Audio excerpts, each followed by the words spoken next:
Before we get into the video, could everyone please subscribe to my channel? Thank you so much. He had only been away on a mission for a short while, but when he returned home, he found that the little girl he had adopted had changed. She no longer faked illness just to spend more time with him, no longer pretended to have a fever, and called him husband. Instead, she now addressed him politely and distantly as uncle, a title she had never been willing to use before. She no longer dressed in stylish, revealing clothes, parading around in front of him like she used to. Instead, she now wore a faded school uniform, covering herself up tightly. He thought I had simply matured now that I had turned 18, but in reality, I had been reborn. In my past life, I had managed to marry Ethan Carter, but after 50 years of hard work and devotion, when he passed away, I saw the photo he had left behind. In the photo, his white moonlight was smiling gently, radiantly. On the back of the picture, he had written, "The love of my life for 50 years. At that moment, my love shattered. In this life, I would no longer stubbornly chase after his expectations for me to attend Harvard. Instead, I applied to the first military medical university. Like my parents who had sacrificed their lives for peace, I wanted to become a doctor without borders. For once, I wanted to live according to my own will." On the day I received my admission letter from the military medical university, Ethan had just returned from a mission for the military district. Holding the thick envelope in my hand, I instinctively hid it behind my back when I looked up and saw Ethan standing in the main hall with Olivia Jennings, arranging some things. Olivia's sickly sweet voice rang out, "This fine silk fabric is a gift for Aunt Helen. She mentioned before that she wanted a tailor to make her something to wear in the fall. And these records I asked a colleague to find for me. Didn't you say that Grandpa loves opera? These will keep him entertained." After saying that, she took out a blue plaid tie and gestured as if to put it around Ethan's neck. With a shy smile, she added, "I secretly bought this for you when we were at the mall that day. It suits you perfectly. Let's save it for our wedding day, all right?" My mind went blank. So they really were getting married then. I should leave, shouldn't I? Without my interference or reckless foolishness, Ethan was finally able to be with the one he truly loved. Olivia noticed me but acted as if she hadn't. She wrapped her arms around Ethan's neck and deliberately asked, "Oh, did you not bring a gift back for Emily? Do you think she'll be mad at her future aunt? After all, it seems like she's never liked me much." Ethan let out a sigh. "She's just a kid, immature. Don't take it to heart. Even though she grew up in the Carter family, she's still an outsider. Sooner or later, she'll move out." I flinched, my fingers trembling slightly. It felt as if my heart had been crushed into pieces. My parents had been military doctors under General Carter's command. During a battle, they sacrificed themselves to protect A. As a young journalist who had rushed into the war zone, seeing that I had no one left, General Carter took pity on me and adopted me. I was 7 years old then. Ethan was 17. As a child, he always comforted me, telling me to treat this place as my home and to see him as family. But now I had become an outsider. After leading Ethan to say what she wanted to hear, Olivia finally turned to me and pretended to be surprised. "Oh, Emily, you're back." She walked over and grabbed my hand. Her sharp nails dug into my skin ever so slightly without drawing attention. "Don't take what we just said too seriously, okay? Ethan still cares about you. It's just that during our last mission at the military base, you really went too far. He's still angry, so he just said those things in the heat of the moment." In my past life, when I found out that Ethan was taking Olivia with him to the military district for a mission, I was devastated because he had promised me that he would take me instead. But after I confessed my feelings to him, he stopped indulging my childish demands.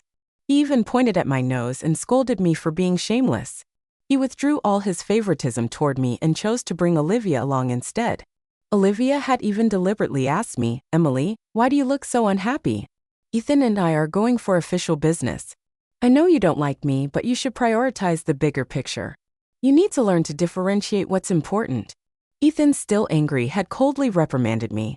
"Olivia is a military news reporter. Journalists are required to document the mission. If I don't bring her, who else should I bring? Stop letting your childish thoughts interfere with our work."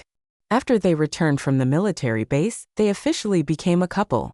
To make sure I gave up completely, Ethan deliberately displayed his affection for Olivia in front of me. But this time, I didn't lock myself in my room crying until my eyes were swollen.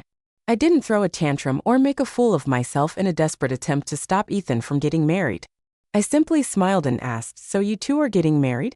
Ethan frowned and asked coldly, "What if we are? I'm warning you, don't try to pull anything. Olivia is going to be yours from now on."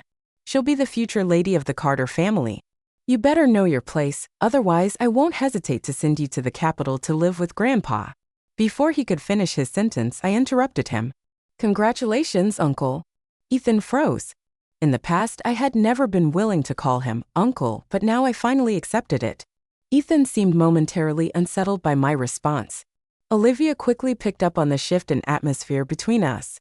A fleeting look of unwillingness flashed across her calculating expression, but she quickly regained her composure and stepped forward with a light, easy smile. "Emily, I brought you something," she said. "Ethan and I are getting married soon, so we've been clearing out a lot of things at home. Consider this my gift to you as your future sister-in-law." Handed me a large box. When I opened it, I found it filled with old clothes. This wasn't new. Olivia always did this. Any clothes, shoes, or accessories she no longer wanted, she would pass down to me. In the past, Ethan had at least made an effort to buy me new clothes, dressing me up like a little princess. But now I was only worthy of his cast-offs. Olivia smiled as if she were being generous. "I treat you like family. There's no need to waste money on new things when these are still perfectly fine. Look, this trench coat. I bought it when I went to the mountains for an interview. The style might be a bit outdated, and there's a small tear from when it got caught on something, but if you stitch it up, it'll be good as new. And this skirt? A tailor made it for me. It's one of a kind. It has a little stain, but that doesn't matter, does it? You're just a kid, no need to be so particular." Finally, she dug through the box and pulled out half a melted lipstick, pressing her lips together in a smile. "Ethan mentioned you like makeup. I had a colleague bring this back from overseas for me. I've barely used it, so you can have it." Ethan shot me a disapproving look. "It doesn't suit you," he muttered. I let out a bitter laugh. People always said Ethan and Olivia were a perfect match, talented and beautiful, a couple made in heaven. And yet, I couldn't accept it. I had once thought that if I wore Olivia's old clothes and put on a mature woman's makeup, maybe Ethan would look at me differently. But in his eyes, I had only ever been an imitation, a cheap and laughable copy. This time, I didn't fight it. I smiled naturally and said, "Thank you, Uncle Ethan." "Thank you, Olivia. But I'm still a student, and these things don't really suit me. You should keep them for yourselves." It was only then that they finally noticed the change in me. I was no longer wearing clothes that didn't match my age, no longer covering my face in poorly applied makeup to seem older. Instead, I had put on my school uniform, the same uniform I had once hated for being too plain and childish, the same one that now wrapped me up completely. Ethan's expression softened slightly. "It's good that you're finally acting your age," he said. I took a deep breath. "Do you need anything else from me, Uncle Ethan? Olivia? If not, I'd like to go back to my room and rest." They had no reason to stop me. I turned and left, leaving them behind. That evening, Ethan and Olivia went out to order their wedding attire and cakes. It wasn't until late at night that I saw the headlights of his old military Jeep flicker outside the house. I had already eaten dinner alone, sitting in my room. I quietly packed my things. When I looked up, I found Ethan standing at the doorway. I didn't know how long he had been there. His gaze drifted to the thick envelope sitting on my desk, his expression shifting ever so slightly. "Is that your admission letter from Harvard?" he asked. Ethan had always wanted me to apply to Harvard. He believed I should attend the best university. In my previous life, I had done everything to meet his expectations. I had studied endlessly, pushing myself to exhaustion, and finally, I had gotten in. I had followed his wishes step by step, hoping it would bring me closer to him, but even then, I had never truly won his heart. In this life, I had chosen a different path, but I didn't tell him the truth. I simply nodded and said yes. It arrived yesterday. For the first time in a long while, Ethan smiled. "You should go to the capital and tell Grandpa the good news. Since Olivia and I are busy preparing for the wedding, we won't have time to look after you." I gave a quiet nod. All right. The military medical university started its semester earlier than most schools. I had been wondering how I would slip away without him noticing, but since he was sending me away himself, I no longer needed an excuse. Ethan hesitated for a moment before asking, "Do you need me to assign a security officer to take you there?" I shook my head. "No need. Then go to the train station tomorrow by yourself. Olivia and I will be visiting an old commander. Oh, and one more thing. After Olivia and I get married, we plan to convert your room into a nursery. I'll have a guest room downstairs set up for you. Make sure to pack up all your belongings before you leave." The next day, Ethan was gone by the time I woke up. I finished packing my bags and then took one last look around my room. In the wardrobe, there were still a few things he had bought for me: an old second-hand camera he had carefully selected from multiple sellers and some small souvenirs he had brought back from his missions, things he thought would make me happy. I didn't take any of them with me. On the bedside table, there was still a photo of the two of us. I picked it up, ran my fingers lightly over the surface, and then set it back down.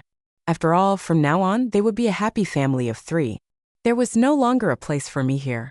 I carried my luggage downstairs, pausing at the doorway for one last look at the place I had called home for the past 10 years. In my heart, I silently said goodbye to the past, to Ethan Carter. From now on, we would never see each other again. I had only been at university for a week when Ethan showed up. I had known he would find out sooner or later. After all, Grandpa Carter was in the capital while my school was in the Northwest. The student roster of the Military Medical University was shared with the military. Given the Carter family's deep connections, there was no way they wouldn't uncover the truth. That day, I was carrying a thermos on my way to the boiler room to get hot water when Ethan's military jeep pulled up in front of me. The moment he stepped out, he immediately confronted me. "Who told you to apply to the Military Medical University? Didn't I tell you to apply to Harvard?" Trailing behind him was Olivia Jennings, clinging to his arm as she added in a deliberately sweet but sharp voice, "Emily, you're being so immature. Ethan and I went through so much trouble to plan a future for you. If you resent us, fine, but how could you gamble with your own future?" I met Ethan's gaze steadily and said, "I'm not gambling with my future.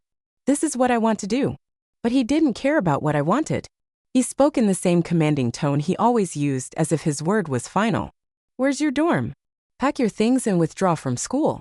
You can retake the entrance exam next year." Hearing those words again brought back memories of my past life.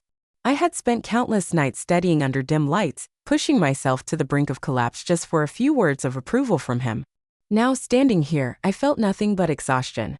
When I saw the security officer heading toward my dormitory, I instinctively stepped forward to block his way. For the first time, I called Ethan by his full name. "Ethan Carter," I said, looking directly at him. "What right do you have to interfere in my life? Are you speaking as an outsider, an uncle in name only, or as the man I once foolishly loved?" The moment those words left my mouth, the unspoken tension between us finally broke. Ethan's face darkened, his fury barely contained. In his anger, he slapped me across the face. A ringing sound echoed in my ears, but my mind had never been clearer. That slap was considerate repayment for the years he had raised me. From now on, we owed each other nothing. Ethan seemed to realize what he had done. He looked down at his own hand as if in disbelief, and for the first time, he lowered his head and murmured, "I'm sorry, Emily, but I was doing this for your own good. Isn't it better for you to attend the top university?"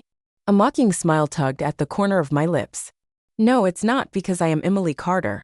I have my own dreams, my own path to follow.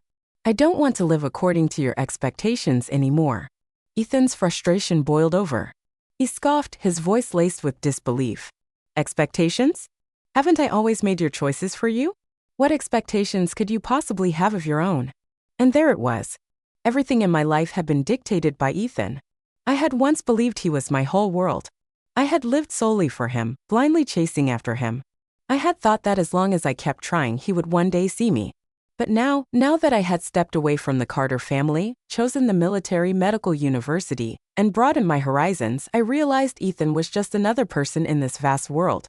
I had countless other choices beyond simply becoming Mrs. Carter. I let out a light laugh, my gaze unwavering. "So tell me, Ethan, in what capacity do you think you have the right to interfere in my life?" His expression hardened, his jaw tightening. "I've made my decision. If my parents were still alive, they would support me. I have my own future, and I will pursue my dreams here. I will build my own life, my own career. I might even find someone who will walk by my side for the rest of my life. I've grown up, Ethan. I'm not that little girl who followed you anymore. You're around anymore, and I'm certainly not your puppet." As we spoke, a few male students jogged past us. They were fresh-faced, energetic, dressed in athletic uniforms from their morning training. One of them waved at me, flashing a bright smile.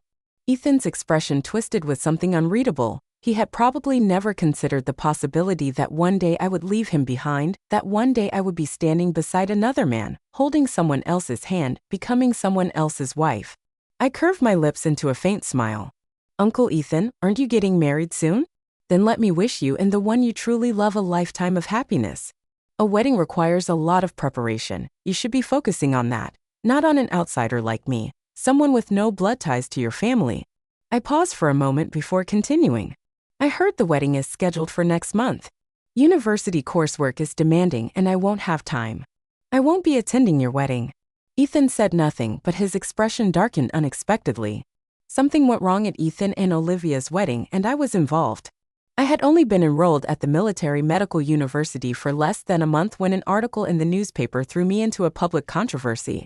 On the front page was a large, grainy black and white photo of an elderly man in his 60s kneeling on the ground, his face twisted in desperation. He was clutching the hand of a young female military doctor, begging for help, and that young military doctor was me. The headline read, "Elderly man suffers medical emergency, begs young military doctor for help. Heartless soldier ignores his pleas," and beneath it, the byline credited the reporter, Olivia Jennings. But that wasn't what had actually happened. The military medical university operated under a strict closed campus system. Students were only allowed out once a month for a single day to buy necessities. That day, I had been at a department store near campus when I encountered the elderly man. His wife had suddenly collapsed due to a cerebral hemorrhage, but I was just a first-year student, barely trained and completely unqualified to handle a medical emergency of that scale. The only thing I could do was rush back to school to get help. Fortunately, I ran into one of the professors at the school, Gates. Thanks to his intervention, we were able to get the elderly woman to the hospital in time to save her life. The man had knelt before me not to beg for help, but to thank me, and yet he had only been on the ground for 2 seconds before we pulled him back up. Somehow in those 2 seconds a reporter had captured the moment, twisted the story, and turned it into a nationwide scandal. "Emily, we understand your situation and we believe in your character and dedication to serving the people," my instructor said. "But the impact of this article has been terrible. Many readers have sent letters demanding that the school take action against you. The university needs you to provide an explanation as soon as possible." I took a deep breath, staring at the name beneath the headline. "Don't worry, Professor, I'll handle this." The next time I saw Ethan and Olivia was when they came to the Capitol to meet with Grupa Carter and finalize the wedding arrangements. I walked straight up to Olivia and slammed the newspaper down in front of her, along with statements from the elderly couple and my professor clearing my name. Olivia's face stiffened, but she quickly forced a smile. "Oh, Emily, I'm so sorry. I didn't know you were the person in the photo. The picture was taken by one of my colleagues. I was just following his notes when I wrote the article." I raised an eyebrow. Even strangers managed to figure out who I was from that blurry photo, and yet you, someone who knows me well, want me to believe you had no idea? Do you really think that excuse works? She opened her mouth to say something, but I cut her off. "Is this what your newspaper does? Printing falsehoods without verifying the truth first? Do you journalists just sit in your offices making up stories instead of investigating?" Her face flushed with anger. "Do you even know my credentials? Do you know my standing in the journalism world? And you, a mere student without even a diploma, dare to question me?" I let out a cold chuckle and stepped closer, watching the unease flicker across her face. "Ethan once told me you were an exceptional woman, someone so outstanding that he forced me to retake my exams just so I could follow your path. But now I see that you're nothing special after all. Not only have you insulted my honor as a soldier, but you've also disgraced your profession as a journalist." She tried to protest, but I didn't give her a chance. "I'm not Ben Eve, little girl you could manipulate anymore," I said, my voice steady. "Do you even understand the consequences of fabricating a story about a soldier? Do you know how serious of a crime it is to incite hostility between the military and civilians? If you don't want to end up in prison, you better write a retraction and issue a public apology. Otherwise, be prepared for what comes next." Olivia's eyes widened, her lips trembling as she whispered, "The news cycle will move on soon. This is just a small issue, it will all blow over in time. If I retract my article now, it will ruin my career." Just then, Ethan, who had remained silent, finally stepped forward, his face dark with displeasure. For a moment, I thought that as a fellow soldier he would stand by my side, that he would at least acknowledge my anger and support me in clearing my name. But instead, he frowned and said, "The article wasn't Olivia's fault. She was misled by a colleague. Why are you making such a big deal out of this? Olivia has worked hard to reach where she is today. Are you really going to destroy her career over something so trivial?" I felt my breath hitch, my chest tightening as tears stung my eyes. I wasn't sure whether I was more angry or disappointed, maybe both. I clenched my fists and forced my voice to stay steady. "About me, Ethan. What about my future? I worked so hard to get into the military medical university. This isn't just my dream, it's my parents' legacy. And yet, because of a few careless words from her, my reputation has been completely ruined. Does that mean nothing to you? You can't even guarantee your own degree. Ethan stared at me for a long moment before finally speaking again. It would be even better if he just withdrew from the military medical university. If you retake the exams next year, you can still apply to Harvard. The words had barely left his mouth when a loud slap cut through the air. The entire room fell into stunned silence. Even I was momentarily frozen by my own action. Ethan's face bore the clear imprint of my palm, a bright red mark against his skin. He furrowed his brows, staring at me in disbelief as if he couldn't process what had just happened. It was Olivia who reacted first. She rushed forward, her voice shrill. "Emily, what are you doing? I know you're upset about my marriage to Ethan, and now that you've finally found something to use against me, you must be eager to step on me, right? But Ethan is your elder. The Carter family raised you. How could you treat him like this?" I let out a cold, mocking laugh. Do I owe the Carter family? I already repaid that debt in my past life, 50 years of devotion only to be cast aside. And let's not forget, my parents saved countless lives on the battlefield, including members of the Carter family. General Carter took me in not out of kindness, but out of gratitude and guilt. If anything, it's your family that owes mine. I turned my gaze back to Ethan. Olivia, you're wrong. Maybe I did love Ethan before, but not anymore. After what he just said, all I feel is disgust, the same way I feel about you. Ethan's eyes flickered slightly. I could see the tension in his expression as I continued, my voice steady. 10 years of love and resentment, let's call it even. Today, from now on, Ethan, you and I are nothing to each other. The moment I turned to leave, Ethan instinctively grabbed my arm as if he wanted to say something, but before he could get a word out, I yanked my arm free. I gathered the necessary evidence and, in coordination with the university, submitted an official complaint to the newspaper leadership. They took the issue seriously, immediately retracting Olivia's article and publishing a week-long apology in the paper. Olivia faced severe disciplinary action because of the scandal's widespread damage and its impact on civilian-military relations. Her journalist credentials were revoked. When General Carter found out about the incident, he was furious. He firmly opposed Ethan and Olivia's wedding.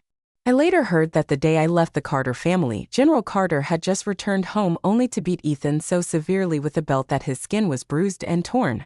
And just like that, Ethan and I were completely severed from each other. After 12 months, war broke out. Ethan was critically wounded with the worsening battle conditions. The frontline students from the military medical university were deployed to the field hospitals. While we weren't experienced enough to perform major surgeries, we could still assist with basic wound care and bandaging. Rumors spread quickly. I overheard someone say, "I heard General Carter lost a leg in an explosion. They couldn't stop the bleeding when he was brought in." Some of my classmates who knew my history with Ethan hesitated before approaching me. "Emily, do you want to go check on General Carter?" I continued wrapping a soldier's wound, my expression unreadable. "I don't have time. That's the critical injury ward. We wouldn't be of any use there." In my past life, when I heard Ethan had gone to war, I had been reckless and impulsive. Still a university student at the time, I had rushed to find him without a second thought. On the battlefield, a grenade had exploded between us. My ears had gone deaf from the blast. Ethan, feeling responsible for what had happened, had been forced into marriage with me under General Carter's pressure. Meanwhile, Olivia, after waiting for him for years without results, had finally given up and left the country with a foreign man. Back then, I had thought that without my interference, without my desperate foolish love in this life, Ethan should have been able to be with the one he truly loved, his white moonlight. But after all the twists and turns, this was the ending he was left with. I saw him again 2 months later. By then, his condition had improved significantly, and he had been transferred to a regular hospital room for recovery. However, his left leg had been amputated. He could never serve as a soldier again. This loss hit him hard. For days, he lashed out at everyone. The hospital staff avoided his room whenever possible, terrified of upsetting him. No one dared to leave anything near his bedside, let alone linger for too long. That day, it was finally my turn to care for him. The moment I stepped into the room, Ethan froze. His face was pale, his lips trembling slightly. I acted as if I didn't know him. I went through the standard procedure, changing his bandages, treating his wounds, completing my task with clinical precision. When I was done, I turned to leave without a single word. "Emily," he called my name. I stopped. Through the mask covering my face, only my cold gaze was visible as I turned back to look at him. A bitter chuckle escaped his lips. You've changed so much. I had changed after joining the military medical university, following in my parents' footsteps. I had come to truly understand what I wanted to grasp who I was meant to be. Every day, I faced life and death. I had crawled through the wreckage of war, survived amidst gunfire and bloodshed. I was no longer the little girl who hid behind him, who saw nothing beyond love, who only had eyes for him. I looked at him calmly. Do you need anything else? I have other patients to tend to. His voice was hoarse, filled with exhaustion. Emily, do you still refuse to forgive me? Ethan was wrong because in the world of adults, forgiveness didn't matter. I had simply grown up. I had come to understand so many things. But there was still something I couldn't figure out. The battlefield in my past life had never been this brutal. What had changed? Where had things gone wrong? The answer came soon enough. The military issued a statement revealing the truth behind this war. Our army had suffered such heavy losses because someone had leaked classified military intelligence, and among the names on the list of traitors was Olivia Jennings, along with several of her colleagues. Everything suddenly made sense. Olivia had used her role as a journalist to get close to the Carter family to Ethan to gather military secrets. In my past life, I had constantly been wary of her, always keeping my guard up, making it difficult for her to obtain information from Ethan. That must have caused problems in their plans. After I returned from the battlefield, Ethan, under immense pressure, had been forced to marry me, cutting off all of Olivia's opportunities and ending her mission prematurely. So she hadn't left the country out of heartbreak. She had fled to avoid being exposed. And yet, the most ridiculous part of it all, Ethan had spent his entire life longing for her, cherishing her memory, even writing a book in her honor. But he had never realized that the greatest betrayal had come from the woman he had held so dearly. When Ethan saw the list of traitors, he was utterly stunned. A guttural pain scream tore from his throat. He tried to push himself up from the bed, fury burning in his eyes. Even if he had to crawl, he wanted to confront Olivia, to demand answers. But with only one leg left, he collapsed helplessly to the floor. That woman. Why? Why would she do this? Emily, she got the information from me, didn't she? That's why we lost so many soldiers, isn't it?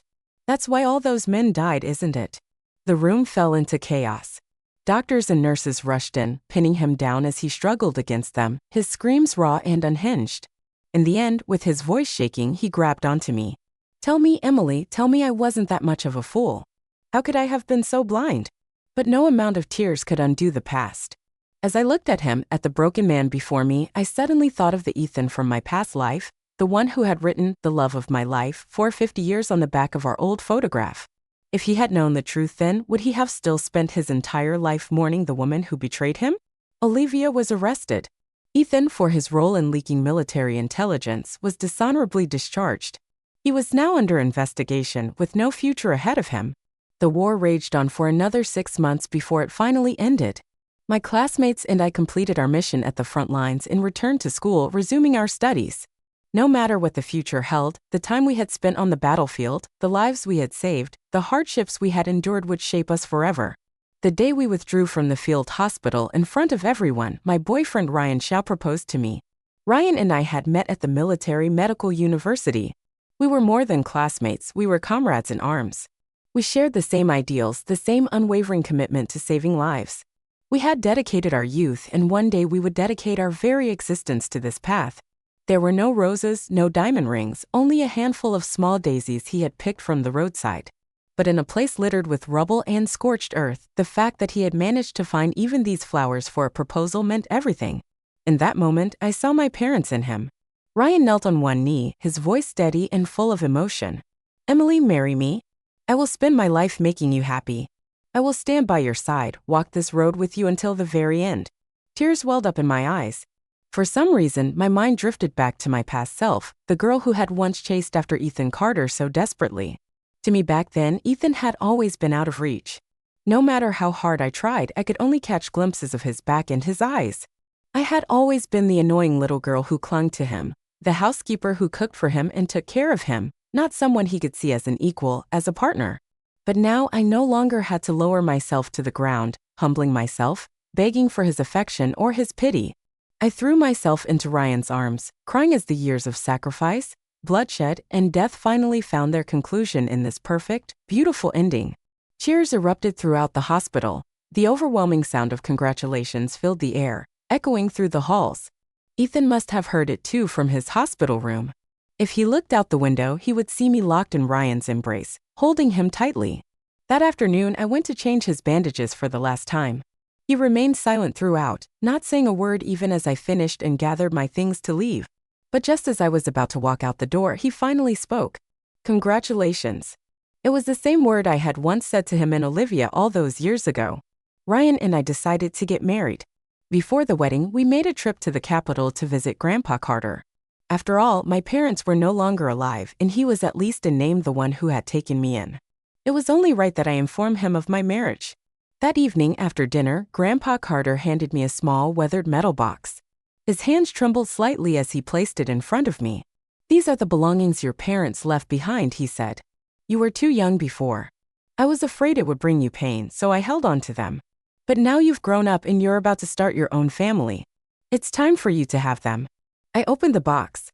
Inside were photographs of my biological parents, their identification documents, and an old, yellowed newspaper clipping. As I traced the faded ink with my fingers, my heart pounded. Something about the article felt eerie. Following the clues from the news piece, I began investigating, and that was when I uncovered the truth. The journalist responsible for my parents' deaths on the battlefield was Olivia Jennings. Back then, she had only been a fresh graduate, a mere intern at a newspaper agency. In her desperation to prove herself, she had recklessly ventured into the war zone, disregarding all warnings. She had leaped past the safety perimeter, determined to capture the perfect frontline photograph. Because of that, an accident had occurred. At the time, since she was still a student, the military had secretly protected her, covering up her involvement. She had graduated unscathed, her reckless mistake buried. From there, she had risen in the journalism world, wielding her pen like a weapon, crafting her own legacy. When Grandpa Carter learned the truth, his expression darkened with disgust. "No wonder I disliked her from the first moment I met her," he muttered. "There was always something off about her. Ethan was a fool to be blinded by her." The military had finalized its judgment. Ethan, though he had unintentionally leaked classified information, had his battlefield achievements taken into account. His war merits balanced out his crime, sparing him from severe punishment. But his military rank, his title, his entire career, everything was stripped away. For a man like Ethan, this was a fate worse than death. He locked himself away, barely leaving his room, hiding in the shadows like a rat in the sewers. On the day of my wedding to Ryan, he finally emerged. Leaning on a crutch, he stood at a distance, watching. Leaning on a steel cane, he walked toward me step by step and handed me a wedding gift. I recognized it immediately. It was his mother's bracelet, the Carter family heirloom. In my past life, even after 50 years of taking care of him, he had never given it to me. I had always known that it was meant for Olivia, but now of all times he was offering it to me. His hair had turned gray, his eyes bloodshot. The one handsome face that had captivated so many had aged decades in just a few years. But when he looked at me, there was still a faint glimmer in his gaze, as if he had finally found some clarity in his chaotic world. I shook my head and gently pushed the bracelet back into his hands. "Mr. Carter, as far as I know, this bracelet is a Carter family heirloom meant for the future daughter-in-law. Today is my wedding to Ryan. It wouldn't be appropriate for you to give this to me." The light in his eyes dimmed instantly. A bitter, self-deprecating smile replaced it. His lips moved slightly before he murmured, "You're right." Then, before the wedding reception even ended, he left. Not long after, I received news of his suicide. In this life, he never became the revered general who spent his old age reminiscing about his lost love. Instead, he became a man blinded by emotions and deception, a man who betrayed his comrades, whose name became one of shame. He spent his final days drowning in guilt and regret. Damnation, unable to bear the weight of his own mistakes, but I remained steadfast on the path I had chosen. With the person I loved by my side, I would dedicate my life to something far greater than a fleeting, misguided love.